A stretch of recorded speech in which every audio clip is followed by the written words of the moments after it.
Hello friends, मैं दीक्षा आप सभी के अपने यूट्यूब चैनल झारपीढ़िया पर आपका स्वागत करती हूँ। फ्रेंड्स, जैसा कि आप सभी को पता है कि हम नागपुरी भाषा का सीरीज चला रहे हैं। इस सीरीज में हम नागपुरी का हर एक टॉपिक जो जेटेट के सिलेबस में दिया गया है उसको एक एक करके डिटेल से समझेंगे। उसके बाद उस टॉपिक से रिलेटेड MCQ करेंगे। तो अगर आप जेटेट की तैयारी कर रहे हैं या JSSC का कोई भी एग्ज़ाम का तैयारी कर रहे हैं जिसमें कि नागपुरी भाषा आपको पढ़ना है, तो हमारा ये क्लास आपके लिए बहुत हेल्पफुल रहेगा। तो आइए आज का क्लास स्टार्ट करते हैं। तो आज के क्लास में हम लोग लिंग के बारे में देखेंगे फ्रेंड्स। उसके बाद हम लोग वचन के बारे में देखेंगे। तो सबसे पहले हम लोग देखते हैं कि लिंग होता क्या है। तो जैसा कि आप लोग हिंदी में जानते हैं कि लिंग, या इंग्लिश में जानते हैं कि जेंडर, ठीक है। तो उसमें दो भेद देखते हैं इसका। एक देखते हैं पुल्लिंग या स्त्रीलिंग। कोई भी शब्द जिससे हम लोगों को किसी भी जीव का, किसी भी आदमी का या किसी भी वस्तु का पुल्लिंग या स्त्रीलिंग मतलब नर या मादा होने का पता चलता है, उस शब्द को हम लोग लिंग कहते हैं, ठीक है। यही चीज़ नागपुरी में भी दिया गया है। देखिए नागपुरी में देखते हैं कि क्या लिखा गया है। तो संज्ञा कर यौन रूप से आदमी चाहे जीनिस कर, जीनिस का अर्थ क्या बताए हैं फ्रेंड्स, कि वस्तु या वसुद कर नर चाहे मादा जाइत कर बोध होवे उके व्याकरण में लिंग कहल जाला। मतलब संज्ञा का जिस भी रूप से आदमी चाहे जीनिस मतलब आदमी चाहे वस्तु का नर या मादा, नर मतलब पुरुष या स्त्री, ठीक है, जाइत कर बोध होवे मतलब पुरुष या स्त्री होने का पता चले, बोध होवे, उसको व्याकरण में क्या कहते हैं, लिंग कहते हैं, ठीक है फ्रेंड्स। आगे दिया गया है कि नागपुरी में मूढ़ रूप से 2 गो लिंग होएला। नागपुरी में कितना लिंग होता है, 2 लिंग होता है। पहला है पुल्लिंग और दूसरा है स्त्रीलिंग, ठीक है। पर अलग अलग विद्वान लोग का अलग अलग मत है हर चीज़ में, हर टॉपिक में आप लोग देखे होंगे। वैसे ही जो लिंग है नागपुरी में उसमें भी अलग अलग विद्वान जो हैं वह और भी इसका भेद बताए हैं। कोई विद्वान लोग जो हैं उभयलिंग और बेलिंग का भी चर्चा किए हैं, ठीक है फ्रेंड्स। तो पहले हम लोग पुल्लिंग और स्त्रीलिंग को देख लेंगे, उसके बाद फिर हम लोग उभयलिंग और बेलिंग के बारे में डिस्कस करेंगे। अब हम लोग देखते हैं कि लिंग परिवर्तन कैसे किया जाता है। तो लिंग परिवर्तन के लिए देखिए यहाँ पे दिया गया है कि नागपुरी में लिंग बदले के लिए पुल्लिंग कर आखिर में ई, इन या आइन प्रत्यय, ठीक है, जोड़ के, प्रत्यय जोड़ के बनाइल जाएला। इकर अलावे बहुत शब्द मनक निजे स्त्रीलिंग है, ठीक है। इसका क्या अर्थ हुआ फ्रेंड्स कि नागपुरी में कोई भी शब्द का लिंग बदलने के लिए जो पुल्लिंग शब्द है उसको अगर स्त्रीलिंग बनाना है तो उसके आखिर में ई, इन या आइन प्रत्यय क्या होता है, तो कोई भी शब्द का अंत में जो हम लोग कोई भी शब्द या अक्षर जोड़ करके एक नया शब्द बनाते हैं उसको प्रत्यय बोलते हैं, ठीक है।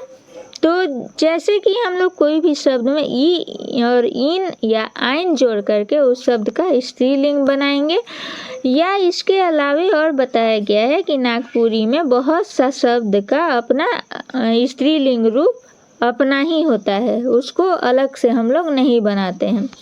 जैसे यहाँ पे बताया गया है कि मर्द जनी, मर्द का क्या अर्थ हुआ फ्रेंड्स कि पुरुष, और जनी का क्या अर्थ है, स्त्री, ठीक है।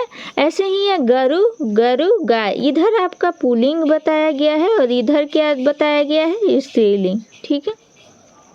वैसे ही बाप का माय, ठीक है। बकरा का क्या दिया गया है, छगरी। तो ये सब आप लोगों को पहले से पता होगा फ्रेंड्स, ये कोई टफ वर्ड नहीं है। आगे अब हम लोग देखते हैं कि पुल्लिंग कर आखिर में ई जोड़ के स्त्रीलिंग बनाया जाएगा। तो अभी हम लोग देखें कि ई, इन और आइन जोड़ करके स्त्रीलिंग बनाया जाता है। और कुछ शब्द ऐसा होता है जिसका अपना पहले से स्त्रीलिंग होता है, जैसे माय, बाप, बकरा, छगरी, गरु, गाय, मर्द, जनी, ये सब। अब हम लोग ई जोड़ करके कौन कौन सा स्त्रीलिंग शब्द बनाया जाता है वो हम लोग देखेंगे। जैसे छोड़ा छोड़ी, छोड़ा का क्या अर्थ होता है? लड़का। छोड़ी का क्या अर्थ होता है? लड़की। ठीक है, वैसे ही है बाछा का बाछी, घोड़ा का घोड़ी, गधा का गधी। वैसे ही है छोटका का छोटकी, झगराहा का झगराही। झगराहा क्या हुआ कि लड़ने वाले लोग, झगड़ा करने वाले लोग, तो लड़का रहेगा तो झगराहा बोलेंगे, लड़की रहेगी तो झगराही बोलेंगे। या बिसाहा का बिसाही, जो बिसाहा जो जिसको जैसे कि हम लोग का क्या जो जनजाति समाज होता है उसको डाइन वाइन जो होता है वो सबको क्या बोलते हैं? बिसाहा। मतलब उसमें जहर टाइप भरा हुआ रहता है, वो नज़र लगा देगी तो नज़र लग जाएगा, उस टाइप से शब्द का प्रयोग किया जाता है कि बिसाहा का बिसाही। लेढ़ा का लेढ़ी। लेढ़ा लेढ़ी क्या होगा कि जो उतना साफ सुथरा लोग नहीं रहता है, तो लड़का रहेगा तो लेढ़ा बोलेंगे, लड़की रहेगी तो लेढ़ी बोलेंगे। वैसे ही खेटा का खेटी, मतलब जो दुबला पतला रहता है उसमें लड़का को खेटा बोलेंगे, लड़की को खेटी बोलेंगे। ठीक है फ्रेंड्स, तो यहाँ पे अगर आप नोट कीजिएगा, नोटिस कीजिएगा अगर, तो देखिएगा कि जो शब्द के अंत में आ की मात्रा लगाया गया है उसका स्त्रीलिंग बनाने के लिए हम लोग ई प्रत्यय जोड़ करके बना दे रहे हैं। ये सब जितना भी शब्द है इधर पुल्लिंग में देखिएगा तो इधर आ की मात्रा लगाया गया है और इधर स्त्रीलिंग में उसको बनाने के लिए ई प्रत्यय जोड़ करके बना दिया गया है। यहाँ पे भी आप लोग देखिएगा कि यहाँ ये सब इधर आ की मात्रा लगाया गया है तो इधर ई प्रत्यय जोड़ करके उसका स्त्रीलिंग शब्द बना दिया गया है। ठीक है, ऐसे ही इन प्रत्यय जोड़ करके कुछ पुल्लिंग का स्त्रीलिंग बनाया जाता है। जैसे कि यहाँ पे देखिए कि बाघ का बाघिन है, साढ़ का साढ़िन है, मालिक का मालकिन है, धांगर का धांगरिन है, जोगी का जोगिन है, समधी का समधिन है। तो ये सब आप लोगों को याद करने का ज़रूरत नहीं है फ्रेंड्स। ये सब जैसा कि हिंदी में प्रयोग होता है वैसा ही नागपुरी में भी अगर आप लोग अपना थोड़ा सा बोल करके या रिलेट करके देखिएगा तो उससे भी बन जाएगा क्वेश्चन। ये कोई टफ चीज़ नहीं है। जैसे हिंदी में भी मालिक का मालकिन उस टाइप से हो जाता है। अब देखते हैं हम लोग आइन प्रत्यय जोड़ करके, तो आइन भी वैसा ही है कि ठाकुर का ठकुराइन, पाड़े का पड़ियाइन, भगत का भगताइन, ओझा का ओझाइन, मिसिर का मिसराइन। ये सब हम लोग अपने क्षेत्रीय भाषा के रूप में भी ऐसा बोलते हैं। तो उसी टाइप से सेम टू सेम यहाँ पे नागपुरी में भी पुल्लिंग से स्त्रीलिंग बनाया जाता है।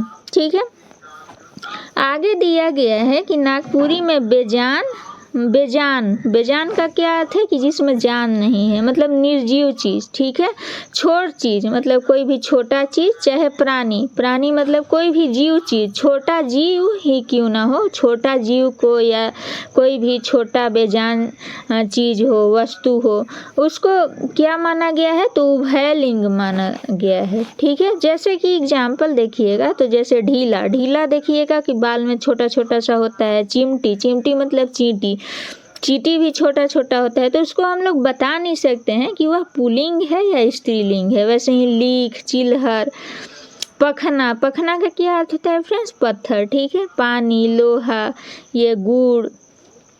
ठीक है, डोरा, बाल्टी मने, तो डोरा बाल्टी यहाँ पे ये सब जो देखिएगा ये सब क्या है? निर्जीव चीज़ है पर छोटा छोटा चीज़ है। तो शकुंतला मिश्र और उमेश नंदतिवारी के अनुसार बेजान चीज़ चाहे वह निर्जीव हो चाहे वह सजीव हो तो छोटा चीज़ हो जिसका हम लोग जेंडर नहीं बता पाते हैं कि वह पुल्लिंग है या स्त्रीलिंग है, उसको क्या बोलेंगे? उभयलिंग बोल देंगे। कोई भी छोटा जीव। ठीक है, अगर उसका आप लोग ऐसे दिमाग लगाइएगा कि उसका हम लोग जेंडर बता सकते हैं या नहीं बता सकते हैं। वो बहुत छोटा जीव है, जैसे जोंक हो गया तो उसका हम लोग नहीं बता सकते हैं। वैसे ही ढीला हो गया, चींटी हो गया, उसका जेंडर हम लोग नहीं बता सकते हैं। तो वो सब क्या है? उभयलिंग है। या उमेश नंदतिवारी या शकुंतला मिश्र के द्वारा निर्जीव चीज़ भी, जो बेजान चीज़ भी है, उसको भी उभयलिंग के अंदर में रखा गया है। लेकिन यही अगर आप फादर पीटर शांति नौरंगी और वीरेंद्र कुमार महतो के मुताबिक देखें तो बेजान चीज़ को ये बेलिंग माने हैं। ठीक है फ्रेंड्स। फादर पीटर शांति नौरंगी और वीरेंद्र कुमार महतो के मुताबिक बेजान चीज़ जो है जो निर्जीव है उसको क्या माना गया है, बेलिंग माना गया है। लेकिन यही उमेश नंद तिवारी और शकुंतला मिश्र के द्वारा चाहे वह बेजान हो या छोटा जीव हो वो सब को क्या माना गया है, तो उभयलिंग माना गया है। यहाँ ध्यान रखिएगा। तो यहाँ पे ये जो बेलिंग माने हैं उसमें बेजान कोई भी चीज़ मतलब निर्जीव कोई भी चीज़ का एग्जाम्पल आ जाएगा, जैसे पेन, कॉपी, हर फार, नदी, पहाड़, ये सब। ठीक है फ्रेंड्स। अब आइए हम लोग वचन के बारे में पढ़ते हैं। तो वचन क्या होता है फ्रेंड्स, तो ये भी सेम टू सेम हिंदी के जैसा होता है। मतलब कोई भी शब्द से किसी भी जीव या किसी भी वस्तु का संख्या का पता चलता है उसको हम लोग क्या कहते हैं, वचन कहते हैं। वही चीज़ सेम यहाँ पे भी है। देखिए क्या लिखा गया है कि शब्द कर संख्या बोधक रूप कर नाव के वचन कहल जाएगा। मतलब कोई भी शब्द का संख्या बोधक मतलब उस शब्द से जब किसी भी चीज़ का संख्या का बोध हो कि वह कितना संख्या में है, तो वही संख्या बोधक रूप के नाम को क्या कहा जाता है, वचन कहा जाता है। या वचन से सीधा अर्थ संख्या गिनती कर है। मतलब वचन का अगर सीधा अर्थ बोला जाए तो किससे है, तो संख्या गिनती से। मतलब कोई भी चीज़ का संख्या को गिन करके हम लोग बता सकते हैं कि वह चीज़ कितना संख्या में है। वही चीज़ यहाँ पे लिखा हुआ है। देखिए कि वचन से पता चलेला कि कौनवे चीज़ कितना संख्या में है। ठीक है। नागपुरी में वचन 2 गो होएला। हिंदी के जैसा ही नागपुरी में भी वचन कै ठो होता है, 2 ठो होता है, एक वचन और बहुवचन। ठीक है फ्रेंड्स। अब हम लोग देखते हैं कि एक वचन क्या होता है। तो जोन शब्द से एकला एक चीज़ जीव चाहे काम कर बोध होवे उके एक वचन कहल जाला। मतलब कोई भी शब्द से जब किसी भी चीज़ का एकला मतलब अकेले एक चीज़, कोई एक चीज़ हो चाहे एक जीव हो चाहे एक काम हो, तो एक चीज़ जीव चाहे काम का बोध हो उसको क्या कहेंगे, एक वचन कहेंगे। बहुत सिंपल है, एकदम हिंदी के जैसा ही। जैसे यहाँ पे देखिए एग्जाम्पल में है छौआ। छौआ बोलने से क्या कितने छौआ मतलब कितना बच्चा लोग का ये बोध हो रहा है, तो एक छौआ। छौआ बोलेंगे इसका मतलब क्या है कि ये किसी एक चीज़ को डिनोट कर रहा है। या ढोढ़ा या लम्भा। ढोढ़ा क्या होता है, नदी का जो छोटा नदी नहीं होता है, छोटा सा नदी के जैसा ही कहीं से पानी बह रहा होता है तो उसको ढोढ़ा बोलते हैं। लम्भा किसको बोलते हैं, खरगोश को लम्भा बोलते हैं नागपुरी में। तो ये सब बोलने से कितने लोगों का पता चल रहा है, एक ही लोगों का पता चल रहा है, एक से ज़्यादा का तो नहीं पता चल रहा है। चाहे आप छौआ बोलिए, चाहे ढोढ़ा बोलिए, चाहे लम्बा बोलिए। तो ये सब किसका एग्जाम्पल हुआ फ्रेंड्स, एक वचन का। ठीक है। अब आगे हम लोग देखते हैं बहुवचन। तो बहुवचन किसको बोलेंगे, तो जो शब्द से एक से बगरा चीज जीव चाहे काम कर बोध होवे उके बहुवचन कहल जाला। मतलब किसी भी एक चीज कोई भी शब्द से अगर एक चीज का बोध हो रहा है तो एक वचन, और एक से ज़्यादा का बोध हो रहा है तो वह बहुवचन हो गया। जैसे छौआ मन, तो छौआ बोलने से एक छौआ मतलब एक बच्चा का बोध हो रहा है, पर छौआ मन बोलने से बहुत सारे बच्चा लोग का बोध हो रहा है। ठीक है। बोलेंगे कि हुआ छौआ मन खेलत हैं, मतलब वहाँ बहुत सारा बच्चा खेल रहा है। पर ऐसे बोलेंगे कि वो छौआ वहाँ खड़ा है, तो वो छौआ वहाँ खड़ा है इसका मतलब हुआ कि कोई एक ही बच्चा है जो वहाँ पे खड़ा है। ऐसे ही है घर मन, मतलब बहुत सारा घर का बारे में बोल रहे हैं कि वो घर मन कतई सुंदर है, मतलब वो सब घर कितना सुंदर है। या ऐसे बोलेंगे कि वो घर धसत है, तो सिर्फ एक घर के बारे में बात करेंगे कि वो घर धस रहा है मतलब गिर रहा है। ऐसे ही किताब मन, मतलब बहुत सारा किताब। किताब बोलेंगे तो एक वचन, किताब मन बोलेंगे तो बहुवचन। ठीक है। ऐसे ही पिलुआ मन, मतलब हुआ पिलुआ है, तो पिलुआ है मतलब एक पिलुआ है। ठीक है। पर बोलेंगे कि हुआ पिलुआ मन है तो वहाँ बहुत सारा पिलुआ है। मन जहाँ पे लग गया वह किसको दर्शाएगा, बहुवचन को। ठीक है फ्रेंड। जैसे हम लोग देखेंगे अब कि एक वचन से बहुवचन बनाने का क्या नियम है। तो नागपुरी में एक वचन से बहुवचन बनाए बहुत सरल है, मतलब बहुत आसान है। कोनवे जीव चीज चाहे काम कर संगे मन प्रत्यय लगाए देले बहुवचन बन जाला। तो यहाँ पे नागपुरी में जो है वह एक वचन से बहुवचन बनाने का बहुत ही सरल तरीका है, ऐसा बोला जा रहा है। और दूसरा ये बोला जा रहा है कि कोई भी चीज़ जीव चाहे काम के साथ में मन प्रत्यय, मतलब उसके अंत में अगर मन लगा देते हैं तो वह बहुवचन बन जाता है। तो नागपुरी में एक वचन से बहुवचन बनाने का भी बहुत सारा तरीका है, जिसमें से कि एक ये तरीका है। आगे हम लोग और भी तरीका देखेंगे, ठीक है। पहला तरीका क्या है? तो पहला तरीका, कोई भी शब्द के अंत में अगर आप मन जोड़ देते हैं, मतलब मन प्रत्यय लगा देते हैं, तो वह शब्द क्या बन जाएगा? एक वचन से बहुवचन बन जाएगा। जैसे यहाँ पे देखिए एक वचन में है आदमी, मतलब ये आदमी मतलब एक आदमी, ठीक है। पर यही आदमी मन कह देंगे तो बहुत सारा आदमी का बोध हो जाएगा। वैसे ही है गरु, गरु मतलब एक गरु, एक बैल या एक गाय, ठीक है। ऐसे ही गरु मन बोल देंगे तो बहुत सारा बैल या बहुत सारा गाय। सी पखना का पखना मन, गछ का गछ मन, खाता का खाता मन। तो मन प्रत्यय लगा देने के बाद क्या हो गया? वह बहुवचन हो गया। ऐसे ही मने प्रत्यय को जोड़ करके भी बहुवचन लगा सकते हैं। जैसे कि आदमी बोलेंगे तो एक वचन, पर आदमी मने तो मने बोलिए या मन बोलिए, कोई भी चीज़ दोनों में से जोड़िए तो वह क्या बन जाएगा? बहुवचन बन जाएगा। गरु का गरु मने या गरु मन, पखना का पखना मने या पखना मन। पखना का अर्थ क्या बताए थे फ्रेंड्स? पत्थर, ठीक है। पखना बोलने से एक पत्थर, और पखना मन या पखना मने बोलने से बहुत सारा पत्थर। ऐसे ही गछ का गछ मने, खाता का खाता मने। तो आप यहाँ पे मने प्रत्यय या मन प्रत्यय दोनों में से कुछ भी लगा करके बहुवचन बना सकते हैं, ठीक है। अब देखते हैं झन या झने। तो झन या झने प्रत्यय लगा करके भी नागपुरी में बहुवचन बनाया जाता है। पर ध्यान देने वाला बात ये है कि झन या झने का जो प्रयोग है खास करके आदमी के लिए ही यूज होता है, ठीक है। मतलब ये झन या झने का प्रयोग आदमी के अलावा कोई भी जीव के लिए जल्दी यूज नहीं होता है, या कोई भी वस्तु के लिए जल्दी नहीं यूज होता है। अगर हम लोग झन या झने कोई भी शब्द के अंत में लगा रहे हैं तो उससे हम लोगों को यही समझना है कि वह आदमी का बोध करा रहा है, ठीक है। जैसे यहाँ पे देखिए अगर लिखा रहेगा कि दुई झन, तो दुई झन मतलब दो लोग, वो आदमी को ही बताएगा कि हुआ दुई झन खड़ा है, मतलब वहाँ पे दो लोग, आदमी लोग खड़ा है, जानवर या कोई दूसरा चीज़ के बारे में नहीं सोचेंगे, ठीक है।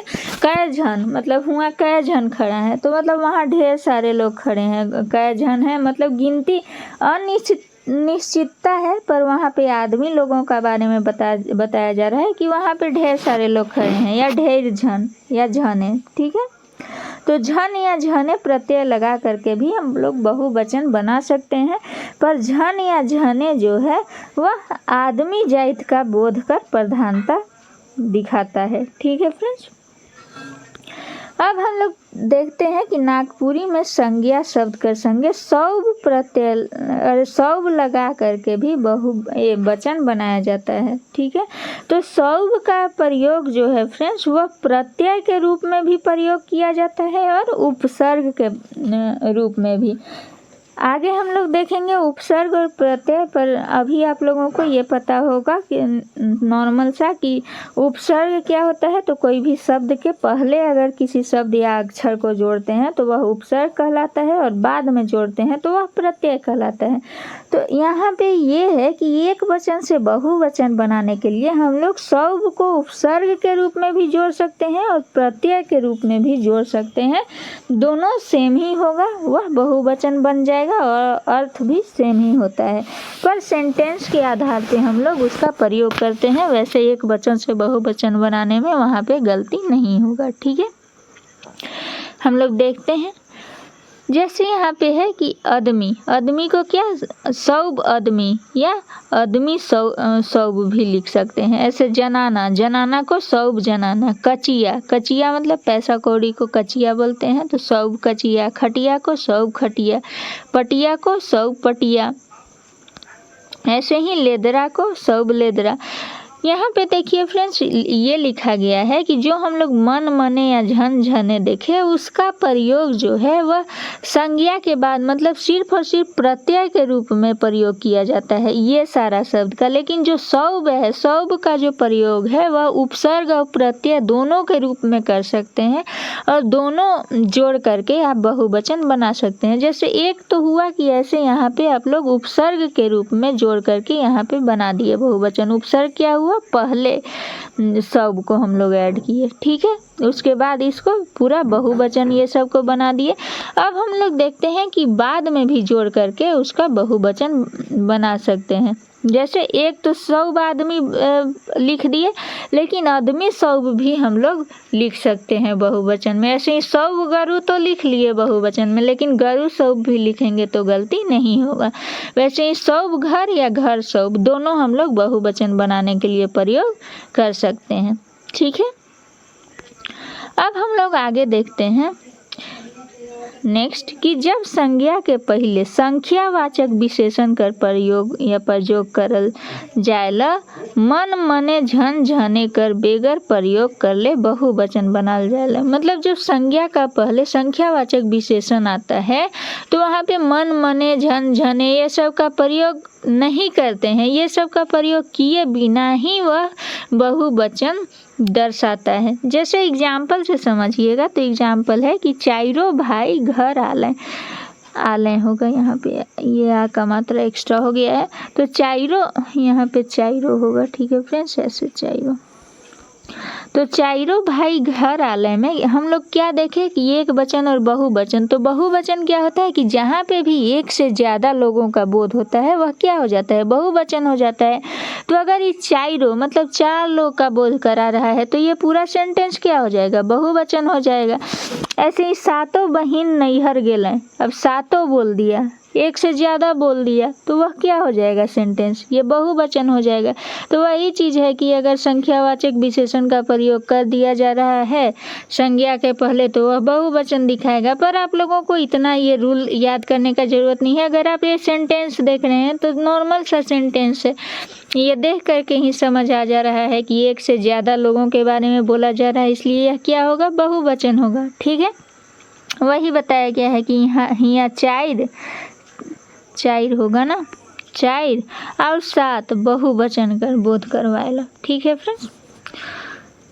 आगे दिया गया है कि शहर तरिया ठाव में चाहे चट्टी ठाव मन में कहूँ कहूँ मन कर ठाव में इन लगाइयों के बहुवचन बनाए चलन भेटाएला। मतलब शहर ये सब में, शहर में या चट्टी मन में, मतलब चट्टी किसको बोलते हैं फ्रेंड्स, तो जो पूरे तरह से शहर में डेवलप नहीं हो पाता है पर कुछ शहर के जैसा वह जगह डेवलप हो जाता है, उस जगह को हम लोग चट्टी बोलते हैं, ठीक है।